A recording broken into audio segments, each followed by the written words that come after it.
We know that the rules in a transaction are stated in any order, and GeneXus determines when each one is triggered. This is sometimes confusing for developers because they feel they're no longer in control. But this is actually an advantage. Developers should only focus on declaring the logic, and GeneXus will automatically infer where and when each rule should be triggered. To explain this topic, we'll use the invoice transaction that has a second level, flight, to represent the flights included in the invoice. We're going to focus on this transaction and on triggering its rules. Note that in the flight transaction, we've added the flight available seats attribute, which will be used to record the seats available in each flight. The number of seats available will decrease every time that an invoice is issued to a customer who has purchased a number of seats on the flight. We've added it then at this level. It'll be an inferred attribute. In the customer transaction, we've also added the customer total purchases attribute to record the total amount spent by the customer in flight ticket purchases. We also added it to our transaction as an inferred attribute. The attributes invoice total amount, flight final price, and invoice flight amount of the invoice structure have been defined as formulas. In the invoice transaction, we've defined the following rules to specify its behavior. The default rule, which initializes the invoice date attribute with today's date. The subtract rule, which decreases the number of available seats on the flight according to the number of seats purchased on the invoice. Note that it'll be decreasing a flight table attribute. Here, flight available seats is inferred. The error rule displays an error message if the flight no longer has available seats. And the add rule adds the invoice total to the total purchases made by the customer. Again, an attribute included in a table of the extended table customer. In short, we have all these rules and formulas defined in the invoice transaction. The big question is, how does GeneXus know in what order to trigger them, and when to trigger them, and when not to? Of course, first there's a natural order that corresponds to the ordering of the attributes on the screen, from top to bottom, and from left to right. A rule or formula is triggered as soon as the required information is accessed. For example, the default rule only needs the value of the today variable and to know that it's in insert mode. That's why, as soon as we open the screen in insert mode, we already see the value in the field, even though we haven't even reached it. We're barely positioned on invoice ID. Let's think about what happens with the formula of the first level. Invoice total amount, which is a sum of a second level attribute.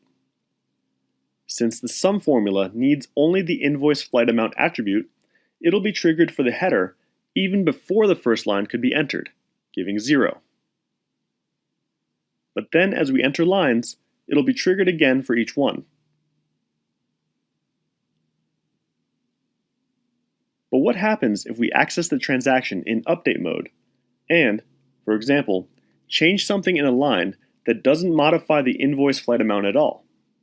In this case, we don't have any attributes to be modified that don't modify that value, because the only two editable attributes are the line ID, which cannot be changed because it's part of the primary key, and then the invoice flight seat quantity, which does modify the value of invoice flight amount. However, imagine that there were one. For example, that it must be indicated if a passenger has diabetes, and the line in question said yes, and now we want to change it to no. Obviously, in that case, the header formula would not be recalculated.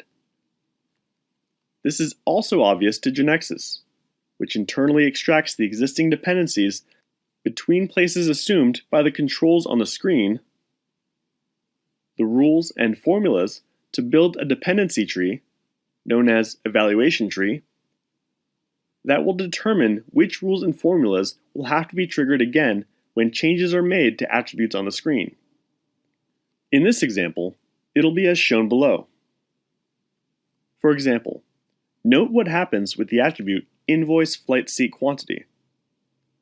On it depends the update using subtract of the attribute flight available seat, on which, in turn, the triggering of the error rule depends.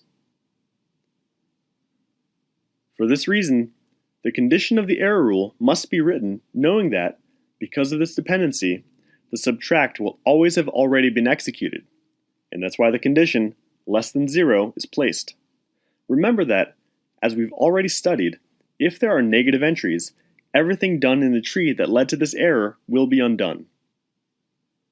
At the same time, the updating of the invoice flight amount formula also depends on invoice flight seat quantity, as does that of the header, invoice total amount, on which the updating of the client's total purchases depends. We can imagine that the tree is executed in a bottom-up manner. That is to say, every time an attribute value is updated, all the rules and formulas that depend on this attribute, and that are located upwards in the tree, are executed. Let's continue with the previous example. If the number of seats in an invoice line, invoice flight seat quantity, is updated, since this attribute is part of the formula that calculates the cost of the flight, invoice flight amount, this formula will be triggered again. When it's triggered again, the formula corresponding to the total amount of the invoice, invoice total amount, will also have to be triggered again. And lastly, changing the total also implies having to trigger the rule add invoice total amount, customer total purchases, because the customer's total purchases have to be updated. In addition to triggering all the formulas and rules included in the right branch of the tree from the attribute invoice flight seat quantity, the formulas and rules included in the left branch will also be triggered. As we've seen, when the value of the invoice flight seat quantity attribute is changed, the rule subtract invoice flight seat quantity, flight available seats, that updates the number of seats available on the flight, flight available seats, will also be triggered again. Consequently, by making changes to this rule, the value of the flight available seats attribute will be evaluated to see if the error rule indicating that there aren't any more available seats should be triggered. If the condition for triggering the error is met, everything done in the tree since the change in the invoice flight seat quantity attribute will be automatically undone, and the database data will return to the state prior to the execution of the error rule. Now let's see an example in which a rule is not always triggered at the desired time. Let's suppose that immediately after invoicing a customer for a number of flight seats purchased, we want to generate a receipt for payment. If the customer is up to date with payments, then we generate a new receipt. Otherwise, we add the amount of this invoice to the previous outstanding receipt. We've created a receipt of payment transaction. It's made up of the receipt identifier, the date, the state, which is an enumerated domain with the values pending and completed, the customer, and a second level to record the invoices for which the payment receipt is issued. Then, when a new invoice is entered, the program searches if there's already a receipt from that customer in pending status. If there is one, a new line is added with this invoice. Otherwise, the header and line are created, and the header is left in pending status. Then the customer comes to pay, so the employee opens the transaction and changes the attribute receipt of payment invoice total paid for the invoices the customer wants to pay. The receipt of payment status can only be changed to completed if the values of invoice total amount and receipt of payment invoice total paid match for all lines. Let's assume that this change is made by the user, who changes the value of receipt of payment status. So, it must be confirmed that changing to completed is not allowed if there's an unpaid or incorrectly paid invoice. We could think of placing the following error rule, conditioning it to be triggered when we're updating a receipt. The status is completed, and the value of the attribute indicating what should be paid and the one indicating what has been paid for a line do not match. But when will this rule be triggered? Clearly, if we access the transaction, change the status to completed, and for a line, we enter a different value than expected, it'll be triggered. But what if we don't even access another line that has a 0 amount paid? Will the rule be triggered? The answer is no. When executing a transaction in update mode, we may not want to modify the header and change only one line. In that case, what will be triggered? The header will always be updated, and then only the modified line.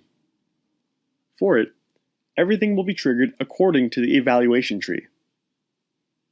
How would we solve this case? One solution is to call a procedure to which we send the receipt ID. Once we've waited for all the lines to be modified, and after these modifications have been made in the database, but before the commit so we can undo them. This procedure runs through all the lines and makes sure that none are left with a different value for the attributes we're interested in. Although for the error rule, it may seem that we do not need to condition the before complete event, since the OK variable to be evaluated is already conditioned, it is actually necessary. If we didn't condition the error to exactly the same event, it would break the dependencies between both rules. Each triggering event has its own evaluation tree, which means that if we condition many rules to the same event, it'll order them at the time the event occurs according to its dependencies, as we saw before. In sum, the rules and formulas stated in a transaction are usually interrelated, and GeneXus determines the dependencies between them, as well as the order in which they're evaluated. Sometimes, the evaluation tree doesn't determine the order of execution that we want. A clear example of this is the one we just saw, where we had to delay the triggering moment of the procedure that checks the line records and the subsequent error. If you want to see in more detail the order of the evaluations triggered by GeneXus, you can use the detailed navigation list. Here's the difference between the two. Let's see, for example, that in the detailed navigation, we're shown the rules and the moments when they will be triggered, which doesn't happen in the other case. Detailed navigation can be useful in cases where we need to understand exactly where a formula or rule is being triggered. But it usually takes longer to specify, so we often don't need it. To enable it, go to the menu options, Tools, Options, and in the Build category, activate the Detailed Navigation property.